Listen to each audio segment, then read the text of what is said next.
that I wanted to have a life that was meaningful. There are lots of different ways in which to do it. And at first I thought that the way to do it was to be able to, help the poor and the needy and the sick and all of that. And that is one of the ways too. When I myself had a spiritual experience, I realized that actually the most powerful way to help people is to be able to help them spiritually, support them spiritually, so that they can come into their own power and then in turn be able to strengthen their minds and their lives. So once I had that deep, profound experience, there was nothing else to do for me but to be able to experience that for myself and then be able to share that with other people. My mother was meditating a couple of years before I had that awakening myself. And when my mother started meditating, I kind of told her that she was brainwashed and she shouldn't be getting up so early in the morning, wearing white clothes and going to her meditation center. Until, of course, I started to have an experience myself too. So that's how my journey began. And actually, for an Indian girl at the age of 21 to make such a decision, I'm just realizing, as I'm talking about it, that I claimed my freedom then. Because those who are Indians here will know that for a 21-year-old girl, and that was what, in 1980, early 80s, 81, to say, that's it, I'm going to have a spiritual life and I'm going to dress in white clothes, was not a small decision. And in fact, anybody I spoke to would say to me, don't be so silly. This is not just a small thing. You're making a big decision here, and you shouldn't be just making a decision like that. And actually, knowing me, the more people said to me, you shouldn't do this, the more determined I became to do it. The more people said to me, it's not going to work, the more I was determined to make it work. And so, because the Indian culture is very much about, what people think and how you look and how your parents look and what people think of you, and are you upholding the family and the culture, or are you defaming the family and the culture? All of this is a big thing, correct? Am I right? And so your parents are also quite concerned about that too, and they don't want you to do this because it kind of affects them too, and their reputation is at stake. So, but I was lucky enough that my parents were not so worried about that. My mother's attitude was that you do this and you don't look back. This is it. You make a decision and you don't look back. Whereas my father's attitude was, okay, if this is what you want now, you can do it. But whenever you want, my door is open to you. So he was not that, you can't change your mind. He said, you can change your mind whenever you want to change your mind. And so I had that support. And it's now, after years, that I realize that actually that was not a small decision in so many different ways. So I come to kind of realize that, you can see freedom in different ways. Normally in today's world, without a spiritual basis, people want religious freedom, people want freedom of speech, people want freedom to dress the way they want to dress, people want freedom to eat what they want to eat, make the choices that they want to make, the decisions that they want to make. They want to be able to have that kind of freedom. And on the one hand, that freedom is the right of every single human being. But my own sense is that if you choose freedom in that way, one also needs to, if one chooses to claim rights of living one's life in the way that one chooses, we also have to realize as human beings that not only do we have rights, but if you claim rights, you also have responsibility that goes with those rights. There's no such thing as only rights, and no such thing as me as an individual and I can do whatever I want, however I want. There is no such thing. Because all that we think and do and perform form has an effect on someone, somewhere, somehow. It influences them. Not deliberately or consciously them being influenced, but the fact that, you know, we give ourselves permission to be in a certain way, do something. Those who see, those who become affected by what they see me do, they also claim the right to do the same. And whether that's a good thing or a bad thing or a helpful thing or whatever, I'm not even going there. I'm just talking about the whole aspect of the fact that if we have rights, we also have to realize the responsibility that goes with our rights.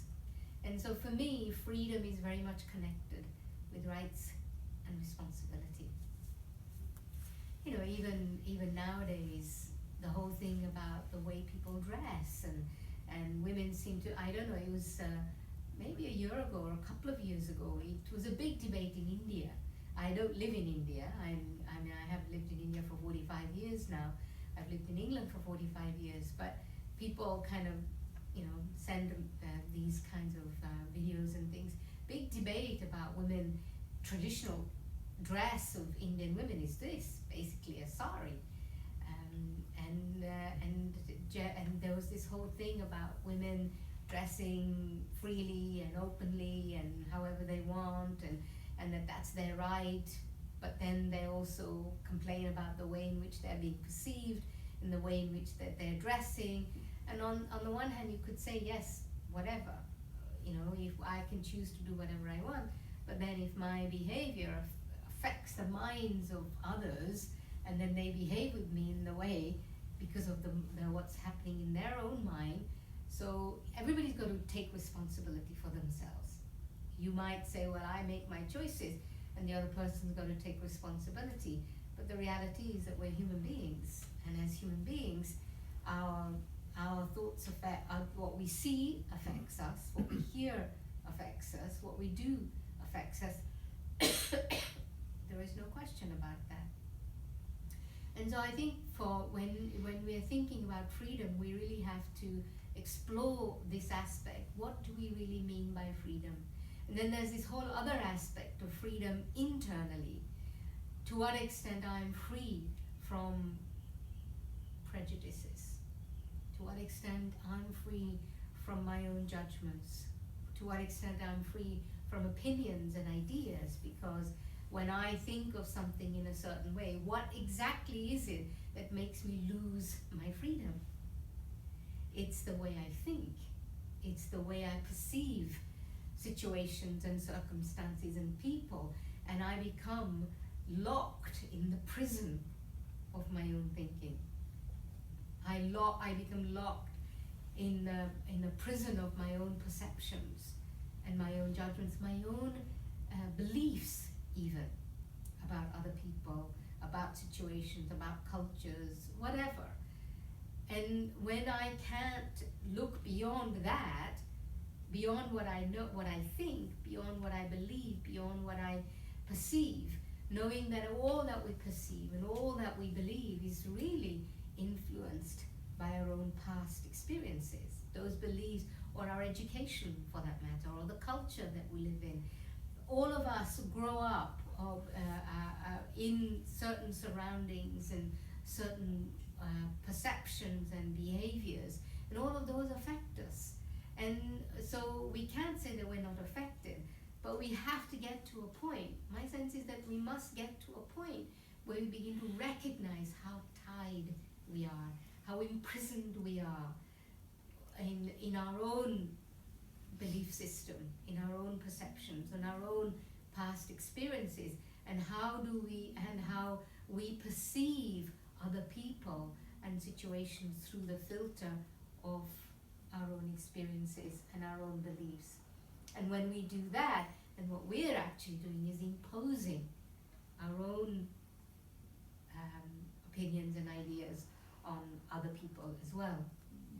So on the one hand, we can have the freedom to do whatever we want, but all my beliefs, all my perceptions, all my ideas and opinions, are they always what they could be? Are they always the way in which they could have a positive influence and a positive effect on everyone else. Not just everyone else, but for my own self too, in actual fact. Because our thoughts and our beliefs and our perceptions have an effect on what we do and how we behave and how we interact and how we allow life to unfold in front of us. And so it's these aspects that we do need to consider when we're talking. Now, in 20 minutes, I'm kind of trying to portray a broad picture on the subject of freedom. So I don't know how much you actually have thought about this idea of freedom for your own self. Are you thinking about it from a physical point of view, political point of view, cultural point of view, or even nationalistic way of thinking? Because it's very easy to get caught up in all of these things. And all of us are kind of ready to fight for what we believe is right in the country or in our religion or in our culture or whatever. And when we are in that mode, we think that we have the freedom to express what we want and how we want. One of the things I realize so much is often it's not about what we say, but it's how we say it as well. And when we say it in the right way, say whatever it is, we say it in the right way, then it has a different effect on people too. But it's a choice that we all have to make. The choices that we have to make in our lives that have a positive impact on everything else around us. And you know, I'm also aware that we can't kind of always say that other people must be affected by me in a positive way. People will in the end do whatever it is that they have to do and behave in the way that they have to be. But at the end of the day, could I put my hand on my own heart and say, I did the best I could do in this moment, in this situation, with a heart that was open, the heart that was accepting, the heart that was giving, so that other people could have the right choices, right options in front of them to receive what they have to receive. And so really the question about freedom, for me, I think political or religious freedom, all of these things are inevitable. Those choices, definitely, we have. Nobody can impose those choices upon us. But making the right choices in those arenas also are very much to do with the way in which I make choices for myself inside my own self. And I like the idea that peace is the foundation of all the topics that you're exploring. And so peace for me, what does peace mean? Does peace mean absence of sound, absence of noise, absence of conflict? But peace really means for me a state in which there is total harmony. A state in which there is alignment inside my own self. Peace for me means there is alignment between my thinking and my words. Where there is alignment between my thinking, my words, and my actions. There's alignment between my feelings and my expressions of those feelings. When there is this kind of alignment, then we can say we're at peace. Because otherwise, this gap between what I am and what I reveal to others and to the world, that ultimately does not allow me to be at peace. Be peaceful either. Being at peace and being peaceful are two different things in actual fact. And so for me, it's very much the awareness to be able to come to that place of peace inside my own self. And it's a journey. It's not that, right, I decided I'm that. Of course not. But the journey, and for us here, the journey is really, it's not a very long one, but it's a persistent one, in the sense that peace is the basic nature of the human spirit. That's it. That is who we are. Human beings are intrinsically peaceful beings. They stop being peaceful when they stop believing that they're peaceful. When they start believing that they're everything what they see, what others perceive, what they want to be, what they want to show other people, whether it's how I dress and what I look like, whether it's what social status I have, or what other positions I have in the world. When that becomes a priority at any cost, and I forget that my intrinsic nature is that of peace, then I actually lose this connection between who I really am and how I show up in the world. And so when I begin to honor my true self, my original self, then all of these threads begin to come. All these reins, I begin to take reins of all of these aspects in my own hands in terms of my beliefs and perceptions. And of course our beliefs and perceptions are all influenced by our past of a long time, long time too. And we become tied to this. And we don't even realize how we're tied to this. And so, the journey begins by looking inside our own selves. Do I consider myself a free spirit, a free bird? And if I consider myself to be free, how do I perceive my own personal freedom? These are the questions that I'd like to ask you. The question that you will explore with each other. What is my perception of freedom? How free do I consider myself to be? And how do I show up when I am free? What do I consider? How free am I? And how do I show up when I'm truly free?